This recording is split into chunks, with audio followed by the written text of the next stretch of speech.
भडगाव तालुक्यातील गोंडगाव येथे दरवर्षाप्रमाणे यावर्षीही रामनवमी उत्सव मोठ्या उत्साहात आणि भक्तिमय वातावरणात साजरा करण्यात आला. दिनांक 26 मार्च 2026 रोजी दुपारी 12 वाजता प्रभू श्रीराम जन्मोत्सव साजरा करण्यात आला. यावेळी रामभाऊ देवा ब्राह्मण यांच्या हस्ते आरतीला सुरुवात करण्यात आली. तसेच आबा सकाराम पाटील यांनी पत्नी समवेत श्रीरामाची पूजा व आरती करून मानाचा सन्मान स्वीकारला.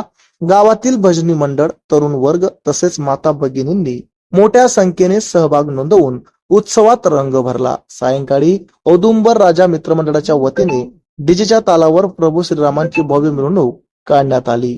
गावातील विविध ठिकाणी महिलांनी आरती करून भक्तिमय वातावरण निर्माण केले. दरम्यान रामनवमी निमित्त कासमपुरा येथून सप्तशृंगी गडाकडे जाणाऱ्या पायी दिंडीतील भाविकांसाठी सावदे येथील भगवान शिवसिंग राजपूत यांच्या वतीने भोजनाची व्यवस्था करण्यात आली. गोंडगाव येथील श्रीराम मंदिरातही दिंडीतील भाविकांना भोजन देण्यात आले. या उपक्रमाबद्दल गोंडगावकर तसेच कासमपुरा येथील भाविकांनी आयोजकांचे आभार व्यक्त केले.